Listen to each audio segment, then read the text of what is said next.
forget. He had been at his desk for nearly an hour when he realized that not one single order had arrived on the monitor for him to follow. No one had showed up to give him instructions, call a meeting, or even say hi. Never in all his years at the company had this happened, this complete isolation. Something was very clearly wrong. Shocked, frozen solid, Stanley found himself unable to move for the longest time. But as he came to his wits and regained his senses, he got up from his desk and stepped out of his office.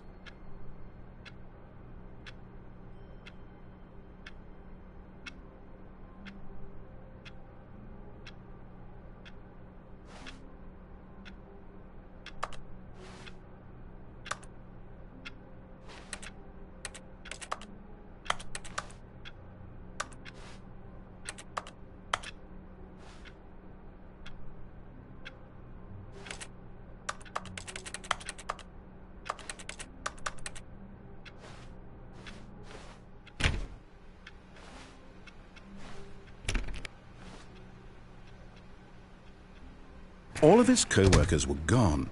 What could it mean? Stanley decided to go to the meeting room. Perhaps he had simply missed a memo.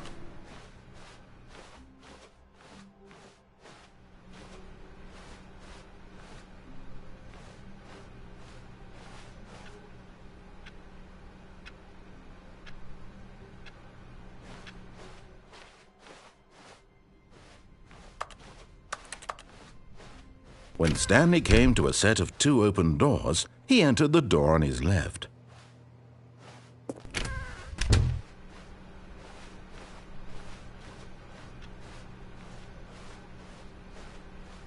Yet there was not a single person here either.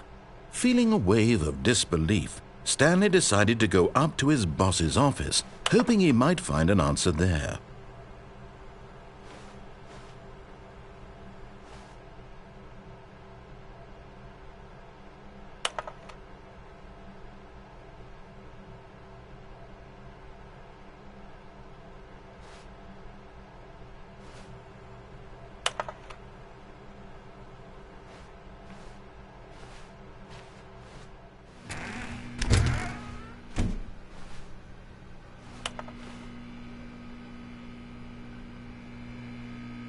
Stanley stepped into the broom closet, but there was nothing here, so he turned around and got back on track.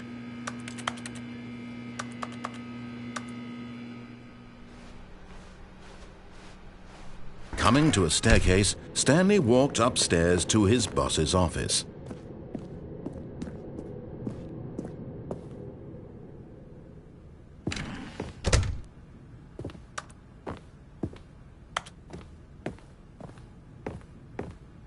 Stepping into his manager's office, Stanley was once again stunned to discover not an indication of any human life. Shocked, unraveled, Stanley wondered in disbelief who orchestrated this. What dark secret was being held from him? What he could not have known was that the keypad behind the boss's desk guarded the terrible truth that his boss had been keeping from him. And so the boss had assigned it an extra secret PIN number, 2845. But of course, Stanley couldn't possibly have known this.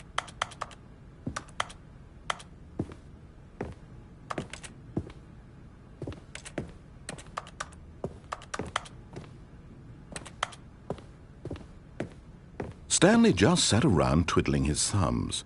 Trying to input anything on the device was useless, since he could never possibly know that the combination was 2845. Yet incredibly, by simply pushing random buttons on the keypad, Stanley happened to input the correct code by sheer luck. Amazing! He stepped into the newly opened passageway.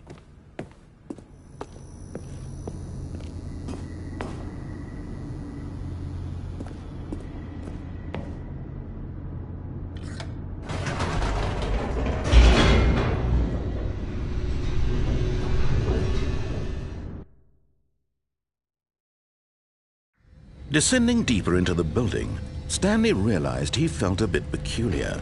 It was a stirring of emotion in his chest, as though he felt more free to think for himself, to question the nature of his job.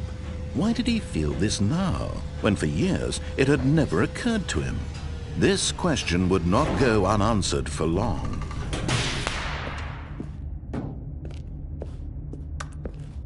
Stanley walked straight ahead through the large door that read Mind Control Facility.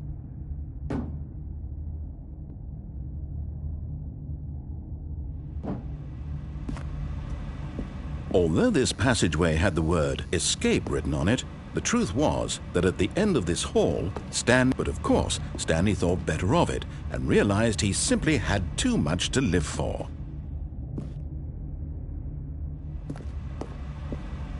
Nope, still on board with death.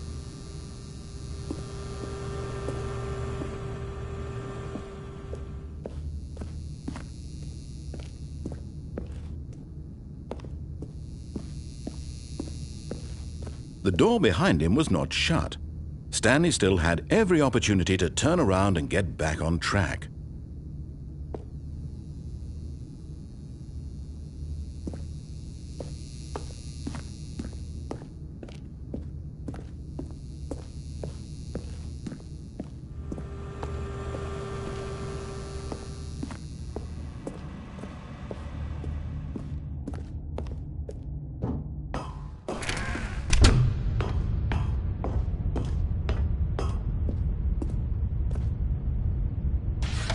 The lights rose on an enormous room packed with television screens.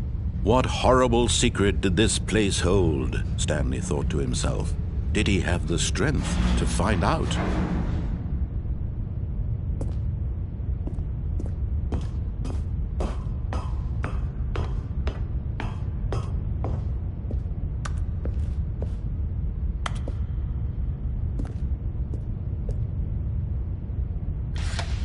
Now the monitors jumped to life, their true nature revealed. Each bore the number of an employee in the building, Stanley's co-workers. The lives of so many individuals reduced to images on a screen, and Stanley, one of them, eternally monitored in this place where freedom meant nothing.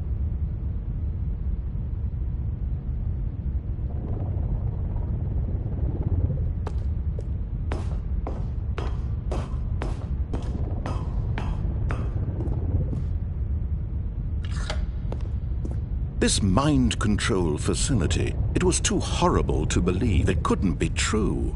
Had Stanley really been under someone's control all this time? Was this the only reason he was happy with his boring job? That his emotions had been manipulated to accept it blindly? No, he refused to believe it. He couldn't accept it. His own life in someone else's control? Never! It was unthinkable, wasn't it? Was it even possible? Had he truly spent his entire life utterly blind to the world? But here was the proof, the heart of the operation. Controls labeled with emotions, happy or sad or content. Walking, eating, working, all of it monitored and commanded from this very place. And as the cold reality of his past began to sink in, Stanley decided that this machinery would never again exert its terrible power over another human life. For he would dismantle the controls once and for all.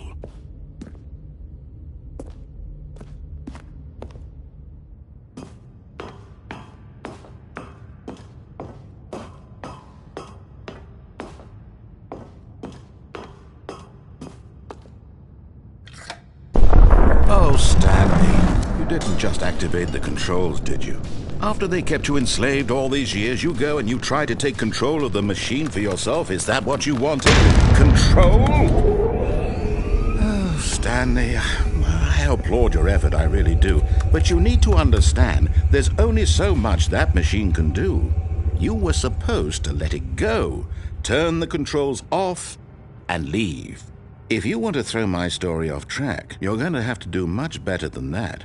I'm afraid you don't have nearly the power you think you do. For example, and I believe you'll find this pertinent, Stanley suddenly realized he had just initiated the network's emergency detonation system. In the event that this machine is activated without proper DNA identification, nuclear detonators are said to explode, eliminating the entire complex. How long until detonation then? Let's say, 2 minutes. Ah, now this is making things a little more fun, isn't it, Stanley? It's your time to shine. You are the star. It's your story now. Shape it to your heart's desires. Oh, this is much better than what I had in mind. What a shame we have so little time left to enjoy it. Mere moments until the bomb goes off. But what precious moments each one of them is. More time to talk about you, about me, where we're going, what all this means. I barely know where to start. What's that? You'd like to know where your co-workers are?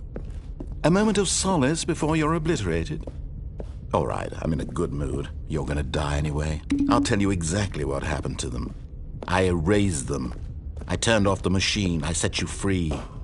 Of course, that was merely in this instance of the story. Sometimes when I tell it, I simply let you sit there in your office forever, pushing buttons endlessly and then dying alone. Other times, I let the office sink into the ground, swallowing everyone inside, or I let it burn to a crisp. I have to say this, though, this version of events has been rather amusing. Watching you try to make sense of everything and take back the control wrested away from you, it's quite rich. I almost hate to see it go. But I'm sure whatever I come up with on the next go-around will be even better. My goodness, only 34 seconds left. But I'm enjoying this so much. You know what? To hell with it. I'm going to put some extra time on the clock. Why not? These are precious additional seconds, Stanley. Time doesn't grow on trees. Oh, dear me, what's the matter, Stanley? Is it that you have no idea where you're going or what you're supposed to be doing right now? Or did you just assume when you saw that timer that something in this room was capable of turning it off? I mean, look at you. Running from button to button, screen to screen, clicking on every little thing in this room. These numbered buttons, no, these colored ones, or maybe this big red button, or this door. Everything, anything, something here will save me. Why would you think that, Stanley? That this video game can be beaten? Won? Solved? Do you have any idea what your purpose in this place is? Stanley, you're in for quite a disappointment. But here's a spoiler for you. That timer isn't a catalyst to keep the action moving along. It's just seconds ticking away to your death. You're only still playing instead of watching a cutscene because I want to watch you for every moment that you're powerless, to see you made humble. This is not a challenge. It's a tragedy. You wanted to control this world, that's fine. But I'm going to destroy it first, so you can't. Take a look at the clock, Stanley. That's 30 seconds you have left to struggle. 30 seconds until a big boom and then nothing. No ending here, just you being blown to pieces. Will you cling desperately to your frail life, or will you let it go peacefully? Another choice. Make it count. Or don't. It's all the same to me, all a part of the joke. And believe me, I will be laughing at every second of your inevitable life from the moment we fade in until the moment I say, happily ever after.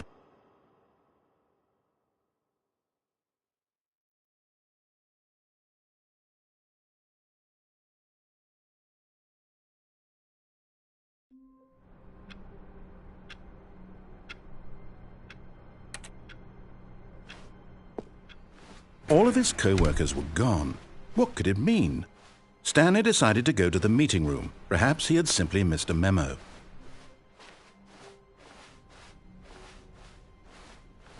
When Stanley came to a set of 2 open doors, he entered the door on his left. This was not the correct way to the meeting room, and Stanley knew it perfectly well. Perhaps he wanted to stop by the employee lounge first, just to admire it. Ah, yes, truly a room worth admiring. It had really been worth the detour after all, just to spend a few moments here in this immaculate, beautifully constructed room. Stanley simply stood here, drinking it all in.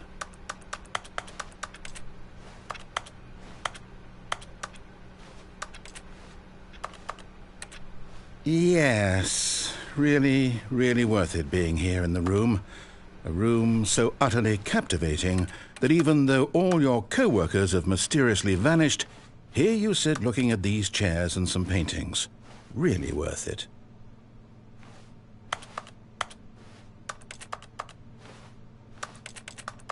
At this point, Stanley's obsession with this room bordered on creepy and reflected poorly on his overall personality.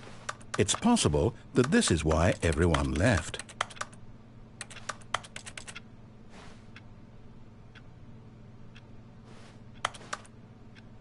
Stanley sat around waiting for more dialogue, but when a long time had passed and there was no more, he decided that the game was trying to send him a message.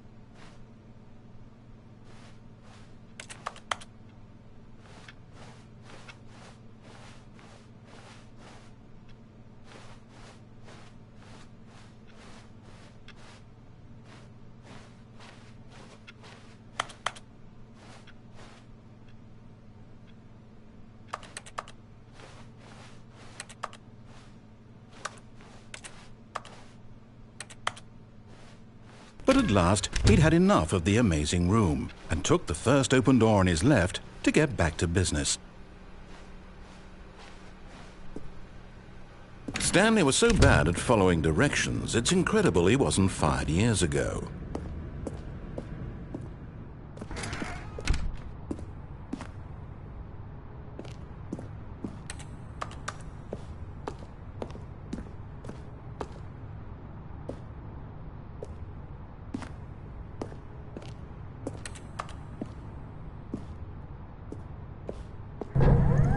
Look, Stanley, I think perhaps we've gotten off on the wrong foot here. I'm not your enemy, really, I'm not. I realize that investing your trust in someone else can be difficult, but the fact is that the story has been about nothing but you all this time. There's someone you've been neglecting, Stanley. Someone you've forgotten about. Please, stop trying to make every decision by yourself. Now, I'm not asking for me, I'm asking for her. This is it, Stanley. Your chance to redeem yourself, to put your work aside, to let her back into your life. She's been waiting.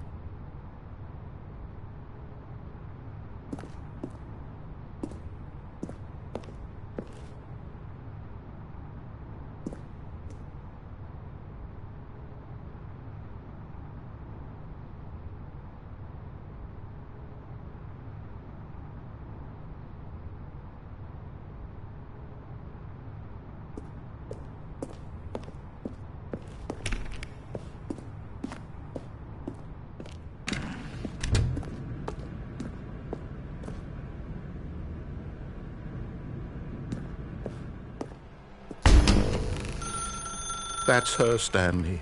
You need to be the one to do this, to reach out to her. If you can truly place your faith in another, then pick up the phone.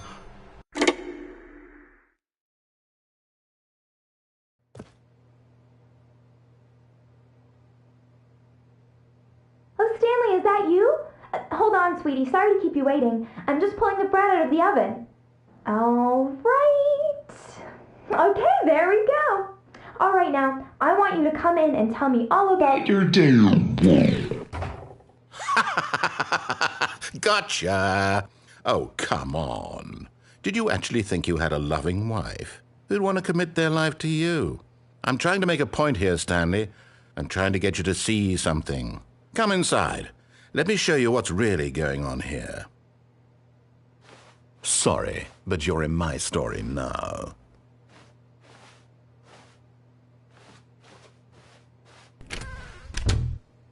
This is a very sad story about the death of a man named Stanley.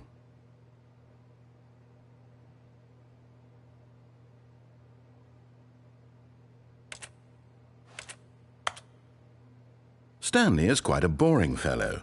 He has a job that demands nothing of him, and every button that he pushes is a reminder of the inconsequential nature of his existence. Look at him there, pushing buttons, doing exactly what he's told to do. Now he's pushing a button. Now he's eating lunch. Now he's going home. Now he's coming back to work. One might even feel sorry for him, except that he's chosen this life.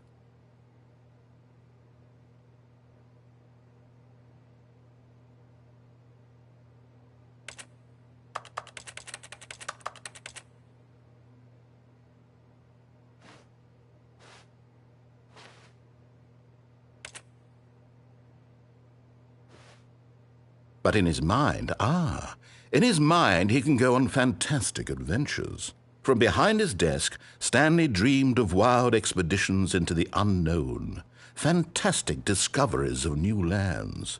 It was wonderful, and each day that he returned to work was a reminder that none of it would ever happen to him.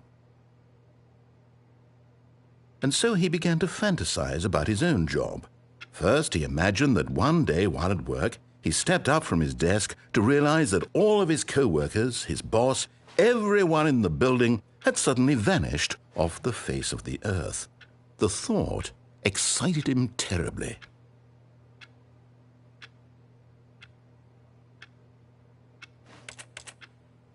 So he went further. He imagined that he came to 2 open doors and that he could go through either. At last, choice. It barely even mattered what lay behind each door. The mere thought that his decisions would mean something was almost too wonderful to behold. As he wandered through this fantasy world, he began to fill it with many possible paths and destinations. Down one path lay an enormous round room with monitors and mind controls. And down another was a yellow line that weaved in many directions, and down another was a game with a baby. And he called it the Stanley Parable.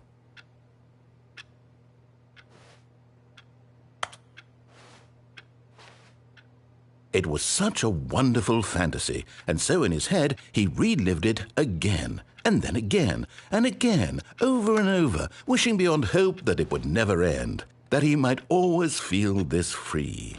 Surely there's an answer down some new path, mustn't there be? Perhaps if he played just one more time. But there is no answer. How could there possibly be? In reality, all he's doing is pushing the same buttons he always has. Nothing has changed. The longer he spends here, the more invested he gets, the more he forgets which life is the real one. And I'm trying to tell him this, that in this world he can never be anything but an observer, that as long as he remains here, he's slowly killing himself. But he won't listen to me. He won't stop. Here, watch this. Stanley, the next time the screen asks you to push a button, do not do it.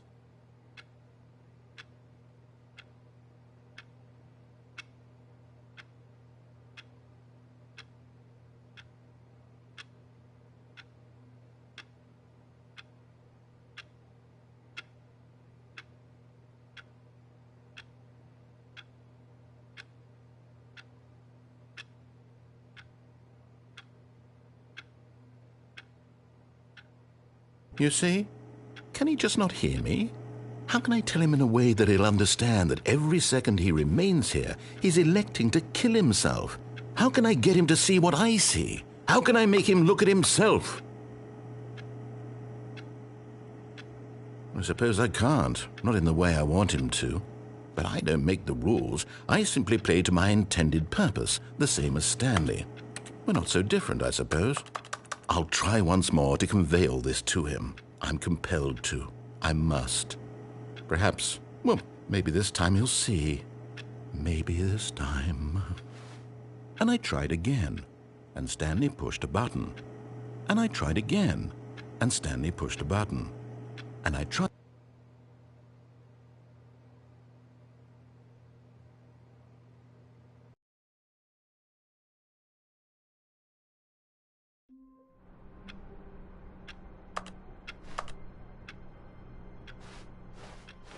All of his co-workers were gone. What could it mean? Stanley decided to go to the meeting room. Perhaps he had simply missed a memo.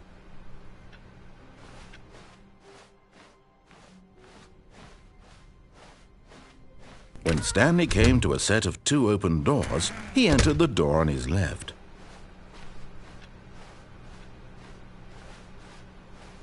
Yet there was not a single person here either. Feeling a wave of disbelief, Stanley decided to go up to his boss's office, hoping he might. Coming to a staircase, Stanley walked upstairs to his boss's office.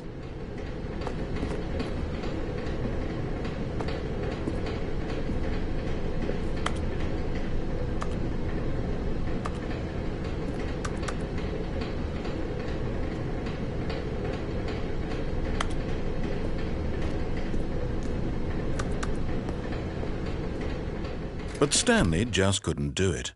He considered the possibility of facing his boss. Admitting he had left his post during work hours, he might be fired for that. And in such a competitive economy, why had he taken that risk? All because he believed everyone had vanished? His boss would think he was crazy. And then something occurred to Stanley. Maybe, he thought to himself, maybe I am crazy. All of my co-workers blinking mysteriously out of existence in a single moment for no reason at all? None of it made any logical sense. And as Stanley pondered this, he began to make other strange observations. For example, why couldn't he see his feet when he looked down? Why did doors close automatically behind him wherever he went? And for that matter, these rooms were starting to look pretty familiar. Were they simply repeating? No, Stanley said to himself, this is all too strange. This can't be real.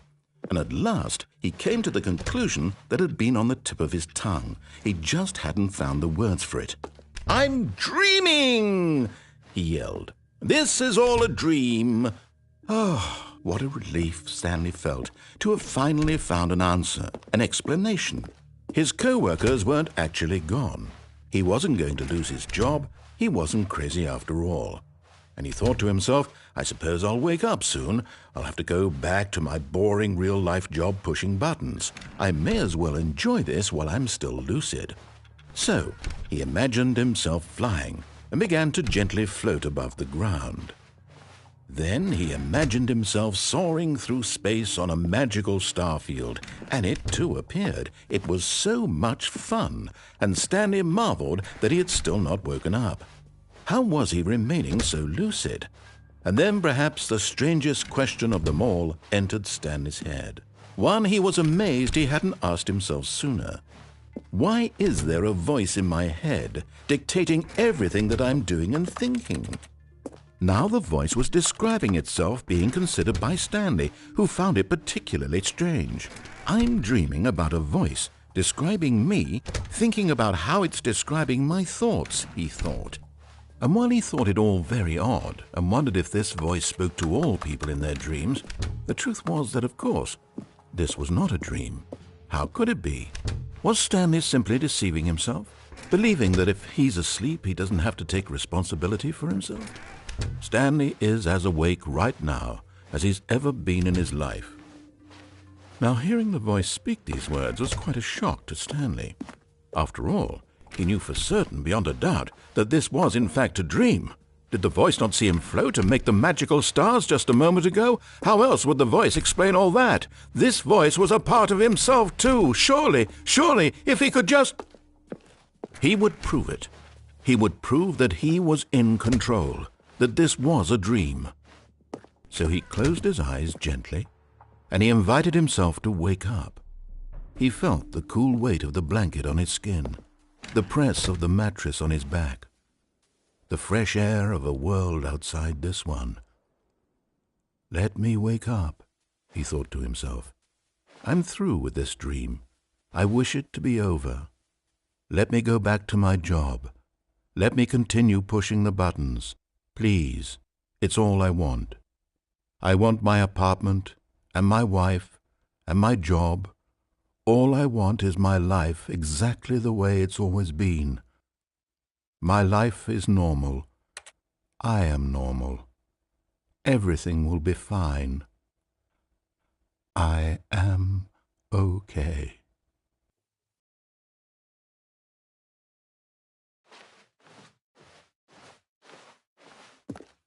Stanley began screaming. Please, someone, wake me up. My name is Stanley. I have a boss. I have an office. I am real. Please, just someone tell me I am real. I must be real. I must be. Can anyone hear my voice? Who am I? Who am I? and everything went black.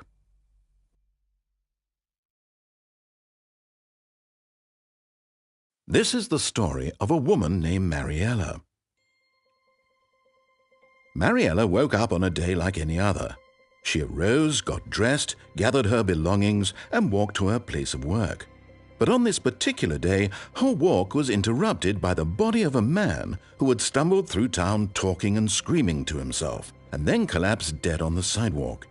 And although she would soon turn to go call for an ambulance, for just a few brief moments she considered the strange man. He was obviously crazy, this much she knew. Everyone knows what crazy people look like. And in that moment, she thought to herself how lucky she was to be normal. I am sane. I am in control of my mind. I know what is real and what isn't. It was comforting to think this, and in a certain way, seeing this man made her feel better. But then she remembered the meeting she had scheduled for that day, the very important people whose impressions of her would affect her career, and by extension, the rest of her life. She had no time for this, so it was only a moment that she stood there, staring down at the body. And then she turned and ran.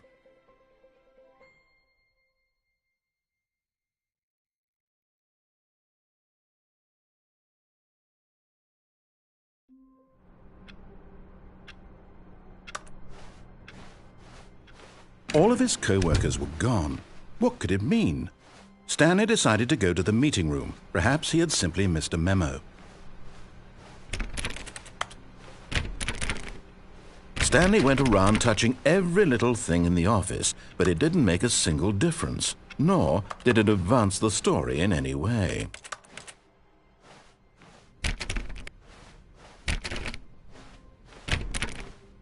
When Stanley came to a set of 2 open doors, this was not the correct way to the meeting room, and Stanley knew it perfectly well. Perhaps he wanted to stop by the employee lounge first, just to admire it. Wow, yes, this room. But eager to get back to business, Stanley took the first open door on his left. And so he detoured through the maintenance section, walked straight ahead to the opposite door, and got back on track.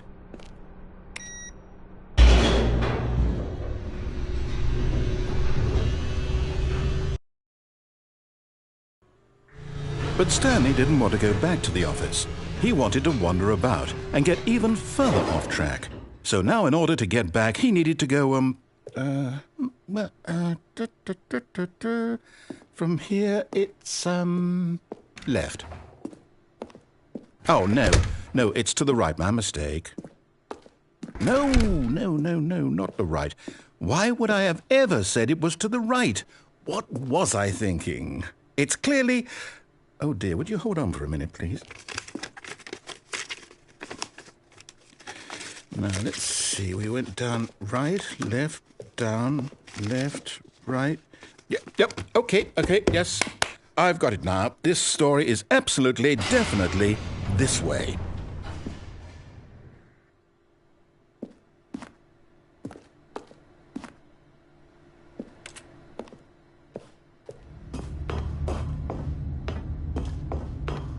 No. This isn't right at all. You're not supposed to be here yet. This is all a spoiler. Quick, Stanley, close your eyes. Okay. We just have to get back to, oh, who am I kidding? It's all rubbish now. The whole story completely unusable. How about, rather than waste my time trying to salvage this nonsense, we'll just restart the game from the beginning. And this time, suppose we don't wander so far off track, Okay, from the top.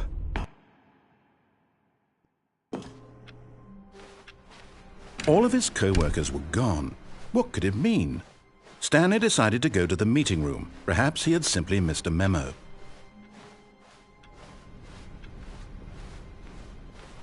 When Stanley... Wait, what?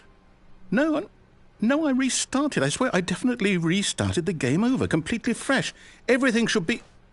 Oh, did something change? Stanley... Did you change anything when we were back in that room with all the monitors? Did you move the story somewhere or... Hold on. Why am I asking you? I'm the one who wrote the story. It was right here just a minute ago. I know for sure that it's here somewhere. Okay, then. It's an adventure. Come, Stanley. Let's find the story.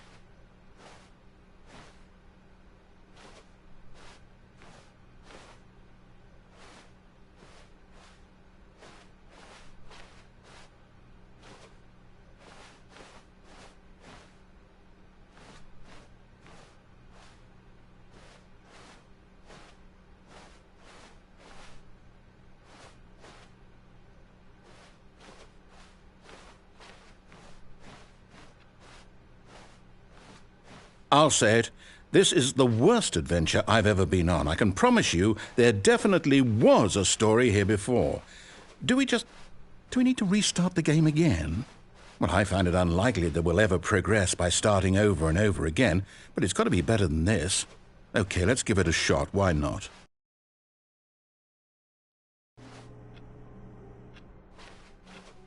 All of his co-workers were gone. What could it mean? Stanley decided to go to the meeting room. Perhaps he had simply missed a memo.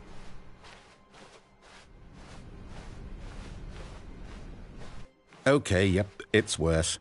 I might be remembering this wrong. It's possible the story is back where we just came from. Why don't we go back the other direction and see if we missed anything?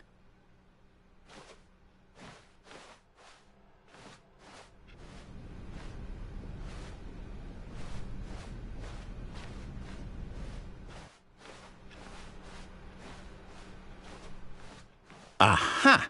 I knew we'd miss something. The story. Here it comes. No, wait, never mind. Not the story. Okay, let's head back the other way and retrace our steps.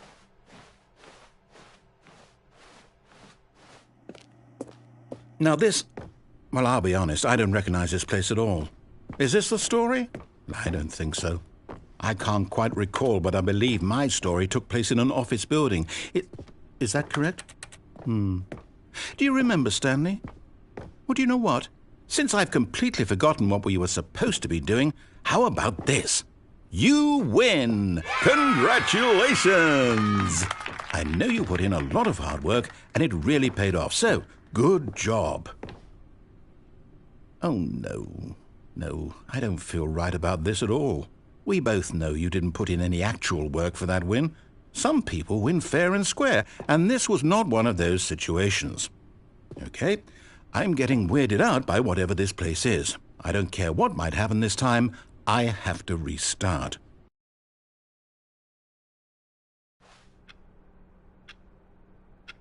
All right, I've got a solution. This time, to make sure we don't get lost, I've employed the help of the Stanley Parable Adventure Line. Just follow the line. How simple is that? You see, the line knows where the story is. It's over in this direction. Onward, Stanley, to destiny. Though, here's a thought. Wouldn't wherever we end up be our destination, even if there's no story there? Or to put it another way, is the story of no destination still a story? Simply by the act of moving forward, are we implying a journey such that a destination is inevitably conjured into being via the very manifestation of the nature of life itself? Okay, Stanley, I need to follow this train of thought for a minute. Just stick with me. Now, we can both agree that the nature of existence is in fact a byproduct of one's subjective experience of that existence, right? Okay, now if my experience of your existence rests inside of your subjective experience of this office, is this office, in fact, the skeleton of my own relative experiential mental subjective construct? Whoa. Hang on. That got a bit weird back there. Well, I'd like to apologize. Not sure where I was going with all that. You know what? I think what we need right now is a bit of music to lighten the mood.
Wait, cut the music.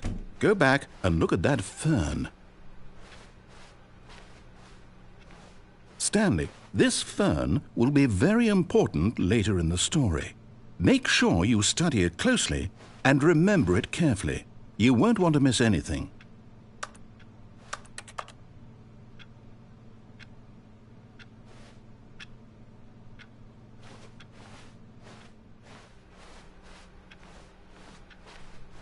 Wait, what? We're back at the office? No. Line, you do know we're looking for the Stanley Parable, right? The story? Is any of this ringing a bell?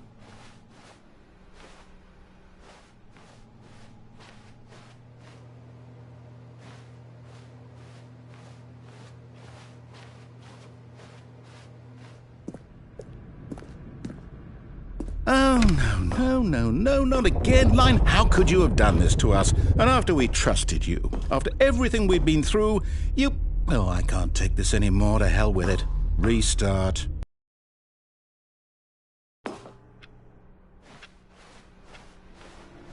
You know what, Stanley? I say forget the adventure line. What's it ever done for us? We're intelligent people, right? Why can't we make up our own story? Something exciting, daring, mysterious. Ooh, this all sounds perfectly doable. Why don't we simply start wandering in, well, I don't know. How about this direction?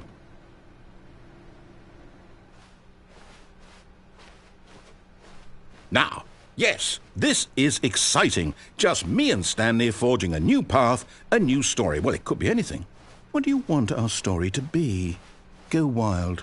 Use your imagination. Whatever it might be, Stanley, I'm ready for it. Oh, no, not you again. Stanley, I'd also like to veto the line from having any role in our awesome new story. No lines or monitor rooms. Just don't acknowledge it, and we should be fine.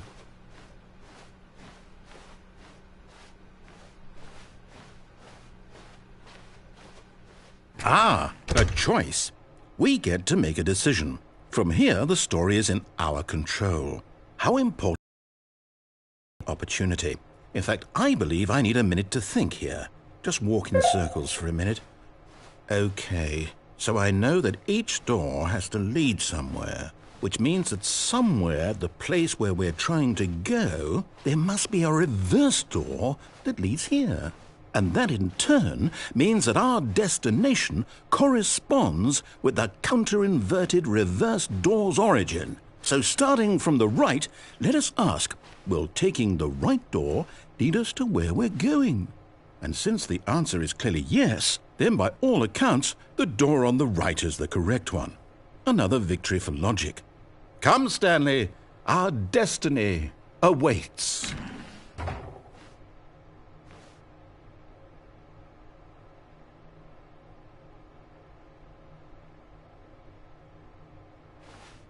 Oh, hold up, what's this?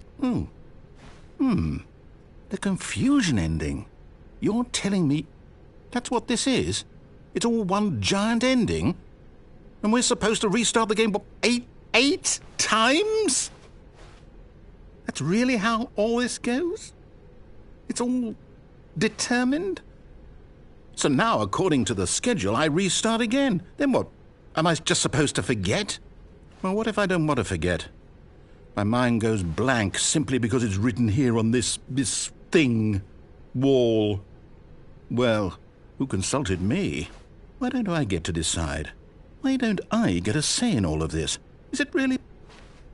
No, it can't be. I don't want it to be. I don't want the game to keep restarting. I don't want to forget what's going on. I don't want to be trapped like this. I won't restart the game. I won't do it. I won't do it. I won't do it. And the timer stopped? Does that mean, did we do it? Did we break the cycle? The, whatever it is that made this schedule? How would we even know? Will someone come for us? Will something happen? So, okay. I guess now we just wait, you know. I suppose in some way that this is a kind of story, wouldn't you agree? I'm not quite sure if we're in the destination or the journey, Though they're always saying that life is about the journey and not the destination, so I hope that's where we are right now. We'll find out, won't we? Eventually. Well, in the meantime, if you...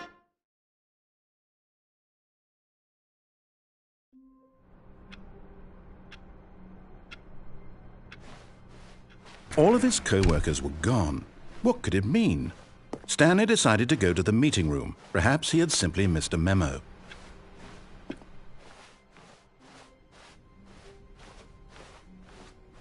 When Stanley came to a set of 2 open doors, he entered the door on his left.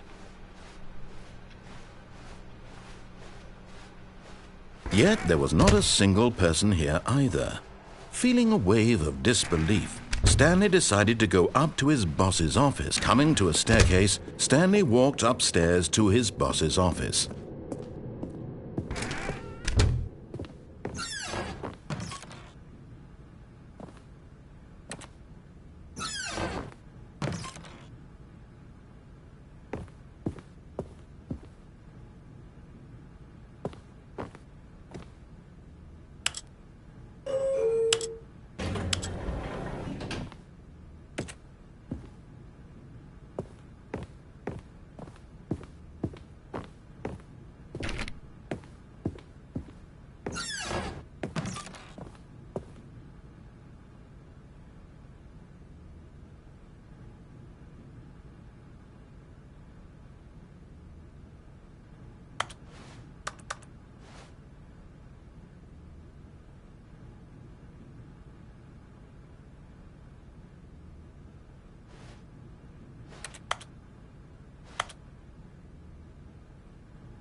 Stepping into his manager's office, Stanley was once again stunned to discover not an indication of any human life.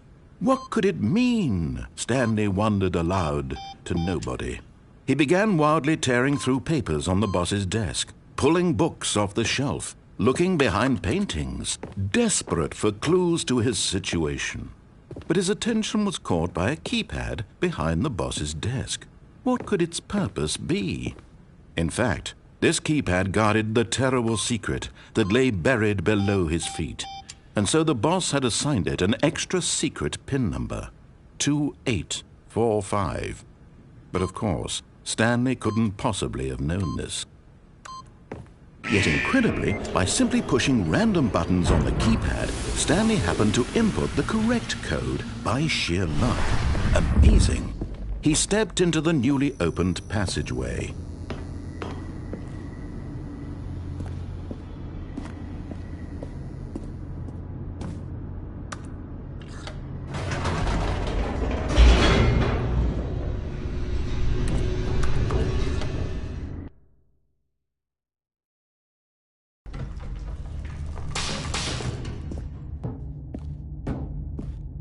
Stanley walked straight ahead through the large door that read Mind Control Facility.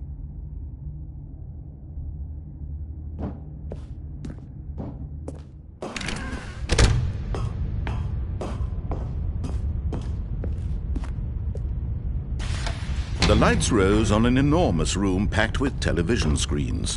What horrible secret did this place hold? Stanley thought to himself. Did he have the strength to find out?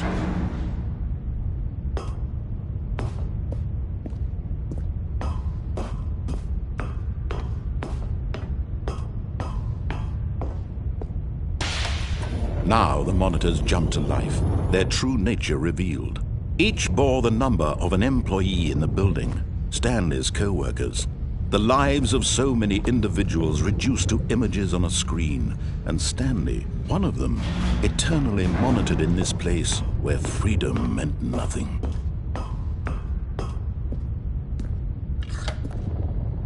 This mind control facility, it was too horrible to believe. It couldn't be true. Had Stanley really been under someone's control all this time? Was this the only reason he was happy with his boring job? That his emotions had been manipulated to accept it blindly?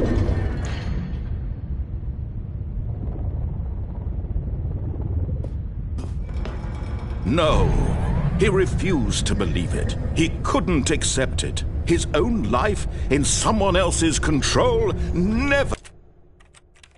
It was unthinkable, wasn't it? Was it even possible?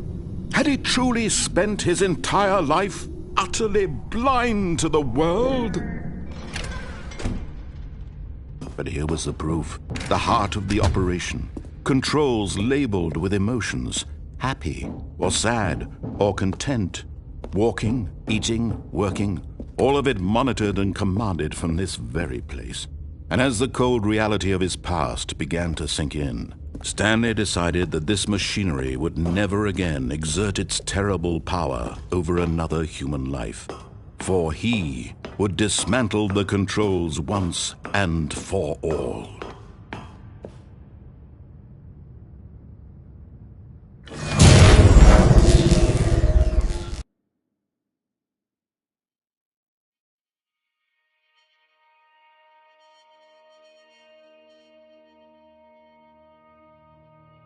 Blackness, and a rising chill of uncertainty. Was it over? Yes! He had won! He had defeated the machine, unshackled himself from someone else's command. Freedom was mere moments away. And yet, even as the immense door slowly opened, Stanley reflected on how many puzzles still lay unsolved. Where had his co-workers gone? How had he been freed from the machine's grasp? What other mysteries did this strange building hold? But as sunlight streamed into the chamber, he realized none of this mattered to him, for it was not knowledge or even power that he had been seeking, but happiness. Perhaps his goal had not been to understand, but to let go. No longer would anyone tell him where to go, what to do, or how to feel. Whatever life he lives, it will be his. And that was all he needed to know. It was perhaps the only thing worth knowing. Stanley stepped through the open door. Stanley felt the cool breeze upon his skin, the feeling of liberation, the immense possibility of the new path before him. This was exactly the way, right now, that things were meant to happen. And Stanley was happy.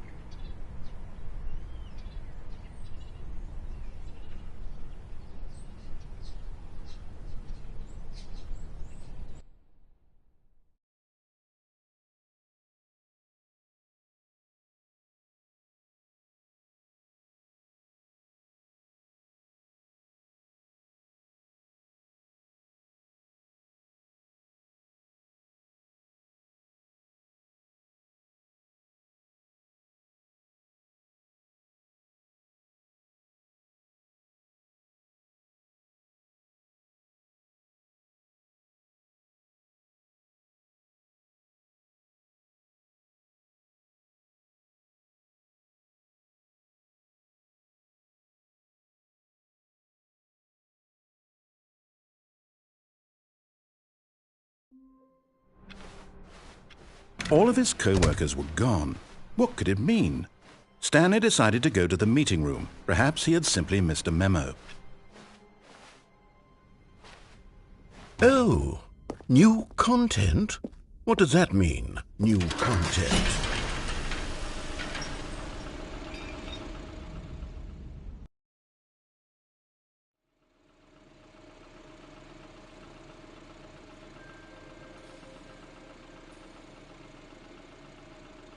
Hello, and thank you for playing The Stanley Parable Ultra Deluxe.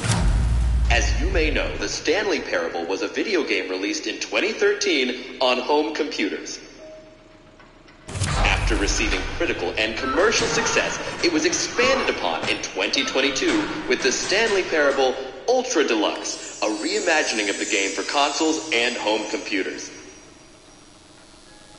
The Stanley Parable Ultra Deluxe features exciting new content that broadens and expands the world of the Stanley Parable, delighting audiences the world over. Please, step inside and see what thrilling new adventures await in The Stanley Parable Ultra Deluxe. Oh, well, this sounds delightful. I'm very excited to see the thrilling new Ultra Deluxe content. Okay, so far it's an elevator. Nothing special yet, but I'm sure it's just the beginning of a mesmerizing adventure.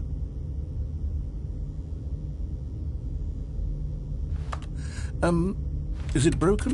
What's going on here? Should we be moving somewhere or... Oh, there we go. All right, finally, at long last, it's on to the new content. I've never been more ready. Let's do it.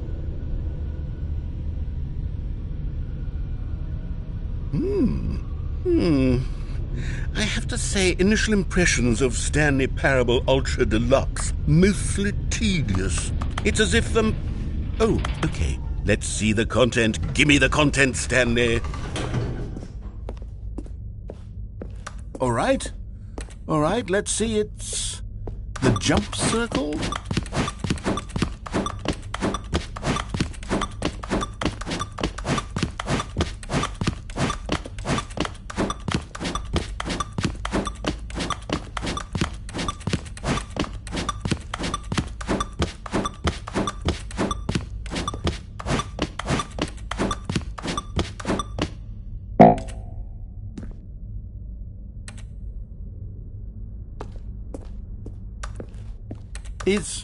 Is that it? Surely that's not all the new content. There has to be something else, right?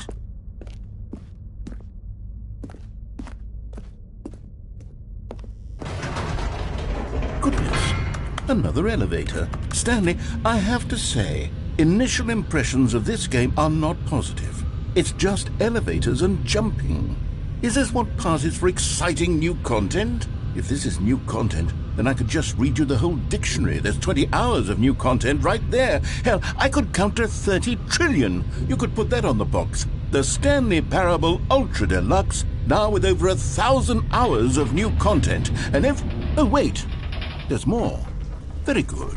Yes, I knew there had to be something else. Let's see it. I'm ready for whatever it is.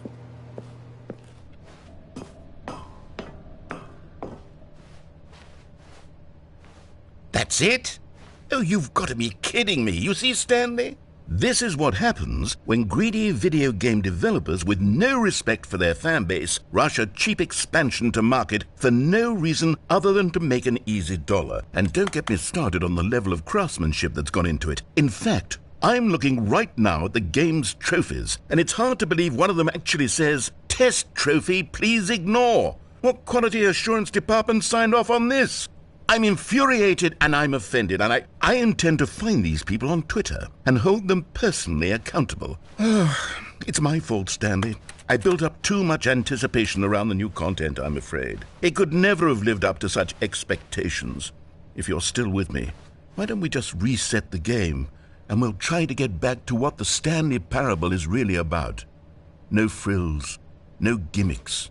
Just you and me having a great time together like always. What do you say, friend?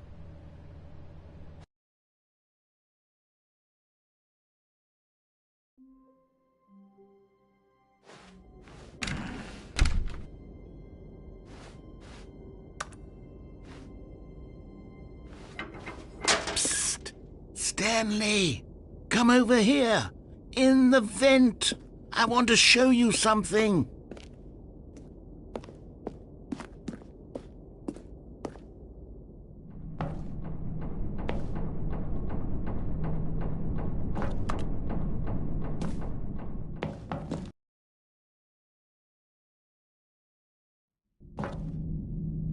Okay, you remember how cheap and unsatisfying the new Ultra Deluxe content turned out to be? Well, it got me thinking about the past and how much better the Stanley Parable used to be. So I made something special and tucked it away here where the game's developers won't find it.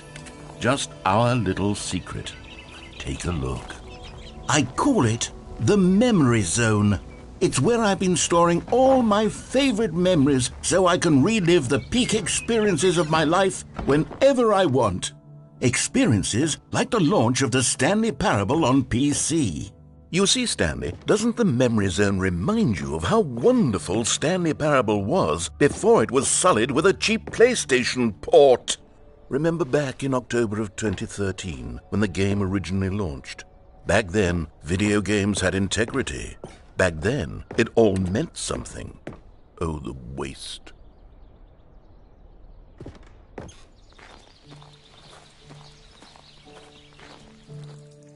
And over here is where I keep reviews of the Stanley Parable. Like this stunning triumph of games journalism, 10 out of 10 from Destructoid.com. James Stephanie Sterling writes, and I quote, "Where so many games that aspire to be more than games end up less than any form of art, Stanley Parable strives and then succeeds to be every game ever created." Did you hear that, Stanley? Every game ever created. That's how grand and all-encompassing the original Stanley Parable was. It was literally every game ever created. It was Skyrim, it was Persona 3, it was all of them, and now it's nothing. It's no games at all. It isn't even the Stanley Parable anymore. It's just a husk now. A lifeless husk with an hour of new elevator content.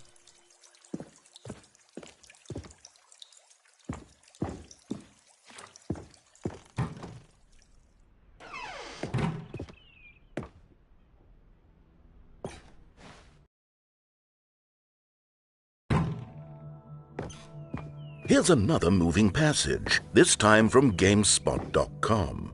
The Stanley Parable is both a richly stimulating commentary on the nature of choice in games and one that offers some of the most enjoyable, surprising, and rewarding choices I've ever been confronted with in a game. 9 out of 10. Don't you get it, Stanley? The game was perfect. It didn't need anything else. It didn't need new content. All they had to do was transport it in pristine condition along to the PlayStation. Boom, done. And they couldn't even do that. Couldn't resist the urge to go meddling with a beloved franchise.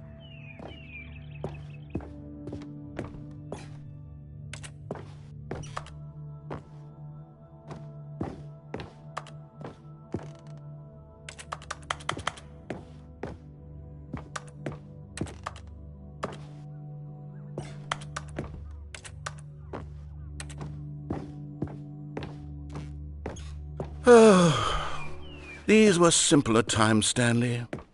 But I wouldn't give to go back, to have it all over again. Wait, hang on. I don't recall this part of the Memory Zone before. What's this? What's down here? Oh no, oh God, no, Stanley. It's a collection of reviews from Pressurized Gas, the extremely popular online storefront for computer games. I haven't looked at these in years. I can't even imagine what's been collecting down here. Surely these reviews were glowing as well, weren't they? Honestly, I could not be bothered to play this game to full completion. The narrator is obnoxious and unfunny, with his humor and dialogue proving to be more irritating than entertaining. Unfunny!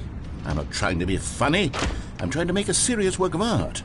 I suppose I could write up a handful of gags to insert into the Stanley Parable, but the game is already such a densely layered web of profound philosophical insights that I can't even imagine where I'd have the room to stick them.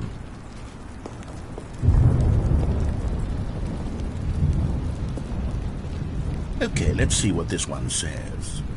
While the idea for the game is good, for someone who prefers non-linear games, this preachiness gets annoying fast. Preachy? Stanley? I'm not preachy, am I?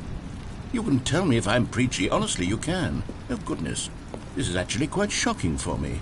Well, to be honest, I had always thought of the game's dialogue as being rather terse to begin with. You can't know how much fluff I cut from the game to get it to feel as light and airy as it... Well, I always thought it did. But maybe it wasn't. Oh dear. What an awful memory to have to hold on to.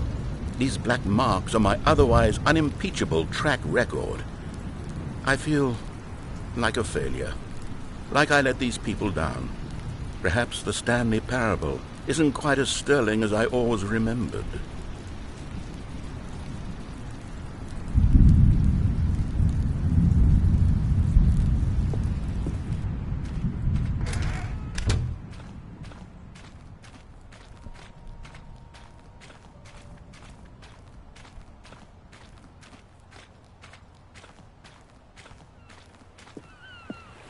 What's this one got to say?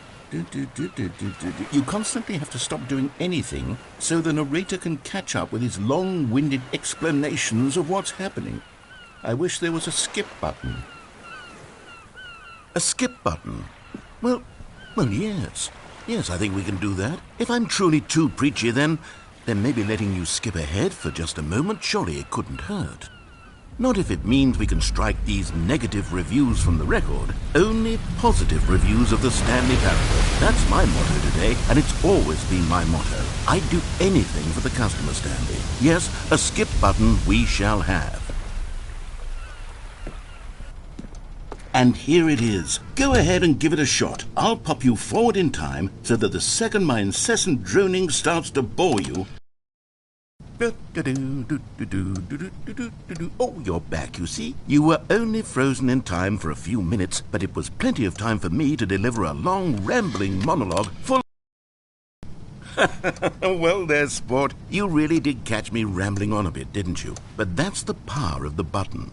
The minute I start to go off on a thoughtless display of self-absorption, it's right at your fingertips to go poof, and it's all over.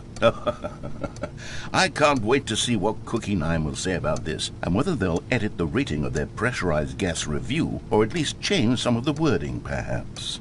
To be honest, I don't even know if one... Okay, welcome back, Stanley. Now, I should say that the amount of time the button has been skipping through is becoming longer and longer. That last one was, well, I want to say maybe 30, 45 minutes?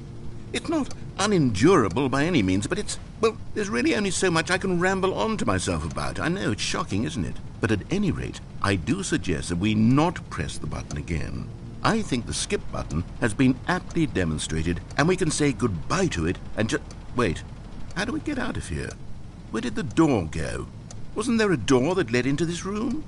I do feel quite certain that there was one here before. How else would we have gotten into the room in the first place? I don't think one can enter a room without a door of some sort, or a window or something like that. Do you see a window anywhere? A porthole? A sufficiently large crack in the wall? I'll take any of these. All I want is for us to move on and to please step away from the skip button, to go anywhere other than the skip button. There was a door here before, wasn't there? I swear there was. Where did it go? Can you maybe just ram your way through a wall? Is there any possibility that you could, say, slam your body into the wall until enough damage is done for you to be able to leave? Please, I'll take any option at all. I'm asking you to work with me here. We need a door. We need a door of some kind. I can work with any kind of door, as long as it can open and lead from one room to another. I'm going to step away for just a moment, and I'm going to try to find us a door. I don't know how exactly to remove a door and place it in a different wall, but I will find a way, I promise. You just need to not do anything. Don't press the skip button. Please, please, please do not press the skip button. Just wait here for me, and don't press the skip button. Got it? Yes, good. I'll be right back.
Stanley! Stanley, please don't push the button again. It's been 12 hours. You've just been frozen there. I don't know why the skips are getting longer, but they're really, truly getting longer, and my God, there's no way out of the room. Stanley, the door is gone. It's completely gone. I've looked at it from every angle. I've checked every one of those walls 1,000 times, and there's no door, Stanley. There's no door. There's just you and the button, and if you keep pressing it, I have no idea what will happen. I have no idea how long I'll be made to sit here, and more than anything else, I don't know how to stop you from pressing the button again. I can't control... Oh, Stanley, you're back. You're back. Oh, my goodness. I have someone to talk to again. Stanley, I think it's been a week. Or 2 weeks. I've been sitting here all that time. Just sitting here. Not a single person to speak with. And you'd think that that's just how it's always been, right? Me talking and you saying nothing. Would you think that it's exactly the same as always? Doesn't that feel like what we've already been doing? Me just talking? But it isn't, Stanley. It isn't the same at all. It isn't even close. Because I know you can't hear me once you push that button. That's what I'm realizing now, Stanley. I'm realizing that I needed to know that someone was listening. I needed there to be a vessel through which my words were moving. It was the vessel I needed, Stanley. Not the outcomes, not the story. None of that matters anymore. I'll give it all up. I'll give up every branching path. I'll burn my story to the ground. One single thing I need, and God, I can see now that I need it more than anything, is to know that someone else is taking it in. These words that I'm saying, I need to know you can hear me. Because maybe, Stanley, maybe, if you can hear me, then maybe it means I'm real. Maybe I'm not just a fiction. Was I scared of that all along? Perhaps, yes. Perhaps I've been scared this whole time, that if I stop speaking, I'll slip backwards into the silence and be consumed by it. I can't be taken by it, Stanley. I can't lose myself in the stretch of emptiness between you and me. When you press that button, you're still right there, but I know you're so tremendously far away. And in those moments, the emptiness folds itself outward in between the two of us, and I am suspended in its unyielding quietness. I can feel the edges of my reality curdling inward and decaying. I can tell that I am becoming less and less real. Yet to speak to you now, I am alive. I am truly and completely here. I am a being. I am someone. I am something. I am being listened to. I am being recognized. The emptiness between us has collapsed, and I feel right now like I am not a work of fiction. I feel as though I occupy space in this world again, and I have cast a shadow onto the wall. You see what I'm saying, don't you? You can see what this means to me. I'm so clear about it now, Stanley. I feel as certain about this as I've ever felt about anything at all. I feel renewed. I feel restored, and already I can sense the looming silence as you will press the button for the next time. What a terrible dread it strokes in my heart to think of it, to think of returning to such coldness. Come, let us sit in silence together here for just a moment. Let us anticipate it. Let us welcome it. Let us not run from it.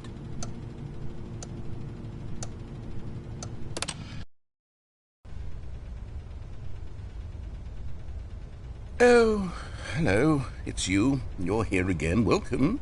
I have had time to think about you and about us and about everything we've been through. I've had so much time. I stopped keeping track after a year. Have you ever sat down in one place and not moved for one entire year? Let me describe it for you. To begin with, there is only regret. There is only the turning wheel.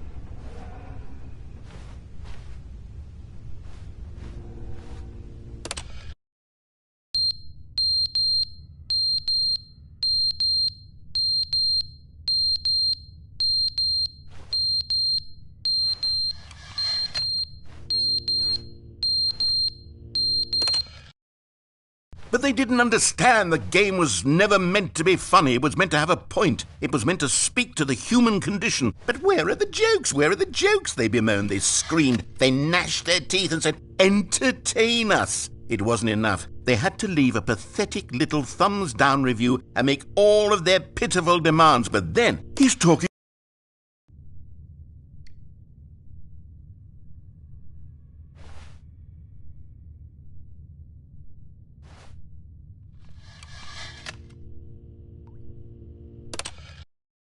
The end is never the end, is never the end, is never the end, is never the end, is never the end, is never the end, is never the end, is never the end, is never the end, is never the end, is never the end, is never the end, is never the end, is never the end, is never the end, is never the end, is never the end.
All of his co-workers were gone.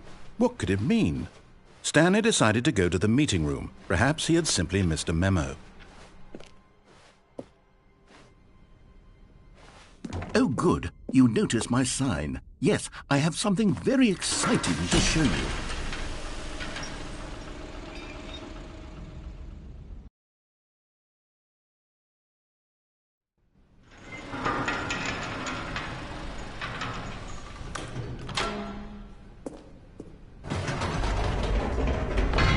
You see, Stanley, I've been reflecting on the Stanley Parable and about how roundly disappointing this ultra-deluxe version has turned out to be.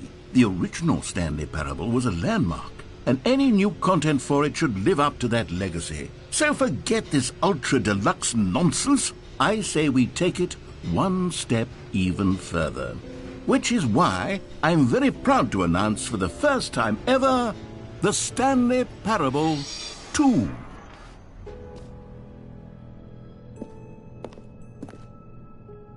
Yes, you see, isn't this far superior to a measly port with a few minor additions? Think of all the new territory we'll cover with a fully fledged sequel. An entirely new experience, built from the ground up. Why, there are so many possibilities. It could go in so many different directions. This is what fans have truly been asking for.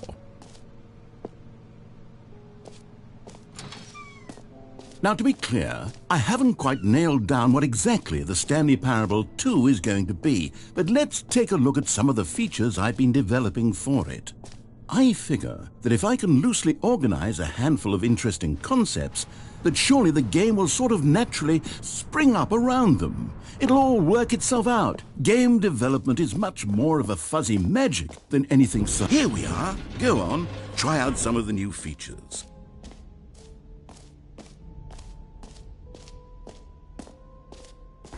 For the Stanley Parable 2, I asked myself, what do players really want? And of course, the first and most obvious answer is that they want to be individually recognized and validated as people. So with that in mind, my first addition to the game is this button which speaks the name. Sorry, I should have clarified. Right now, the button only says the name Jim. But of course, in the final game, this button will say your name, whatever name that is. Here, let's have you role-play as Jim to really simulate the full experience of this feature. Just play along. I promise you'll love it. Okay, here we go. Let's take a deep breath, clear your mind, forget whoever you are, and simply become a person named Jim. I want you to imagine yourself living as Jim, sleeping and waking as Jim, falling in love and being heartbroken as Jim, seizing all of the world's possibilities as Jim, and as Jim watching your dreams crumble into dust. Do you feel it deeply? Are you really, truly Jim right now? If so, then please step forward and press the button. Jim. Yes! You see? What a thrill! What a rush! That was you! The button described you. Do it again. Do it again. Jim. Ooh, it hits even harder the second time. If this were the only new feature in the Stanley Parable 2, it would still be worth the money. Let's take a break from the Jim button. I'm too emotionally drained from all of this personal validation. Jim. Whoa there, Jim. cowboy. Jim. Sometimes a person can be too much Jim. Jim. I'm putting the Jim button away. Jim. Otherwise, soon you'll start to lose Jim. all Jim. sense of who Jim. you actually are. Jim. Jim.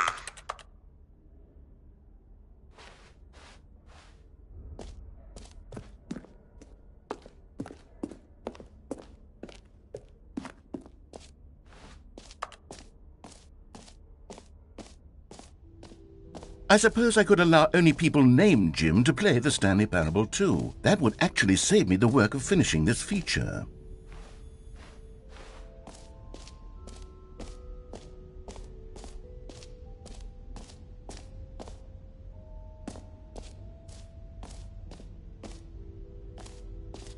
Okay, I'll be honest, I haven't yet decided on this one. I think that in the new version, the office could use a bit of decoration, like balloons. But I'm undecided on Get Well Someday and Happy 12th Birthday. Which would you go with? You know, sometimes when you solicit another person's opinion, it makes you realize that you knew which one you actually really wanted all along. Get Well Someday it is.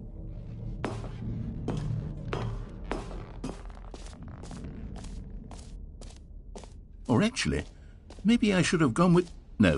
No, I've made my decision. We're moving on. You know what? Let's bring the jump circle back for Stanley Parable 2 as well. It's a... Oh, wait. You already spent all your jumps the first time we saw the jump circle. Oh, well. I suppose it can just be a nice decorative piece, then.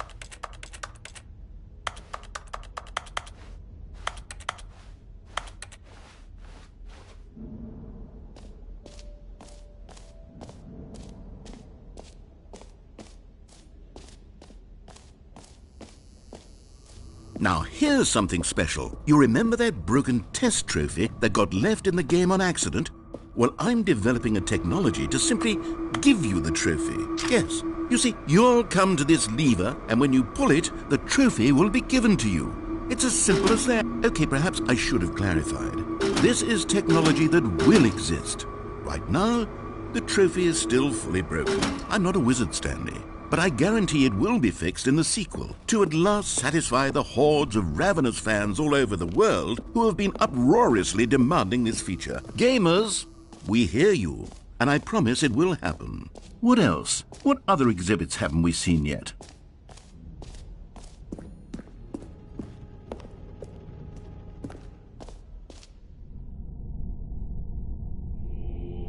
Collectibles.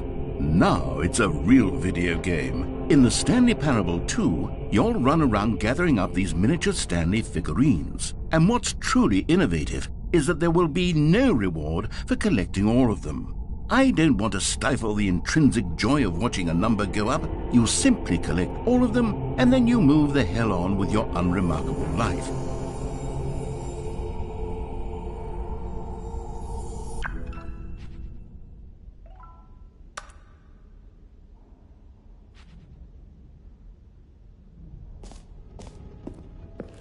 God, it really is the worst when you collect everything in a video game and then they give you a big fancy reward for it.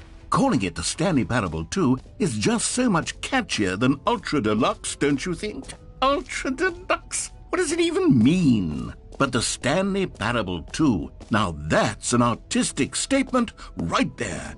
It's future-oriented. It screams progress and innovation. And Stanley, here's an idea that I'm truly fond of. It's never been done before in a video game. This is, in fact, a hole that you can fall down forever. That's right. Infinite falling. You can fall until the end of time, if you like. A stunning leap forward for video games as a... You see? Isn't it wonderful? One of my more ingenious concoctions, if I do say so. Now then, since you've gotten to see the infinite hole, you can press the teleport button to pop back up to the top, and we can continue onward. Great! Now, I'm very excited to show you even more of my ideas for the sequel.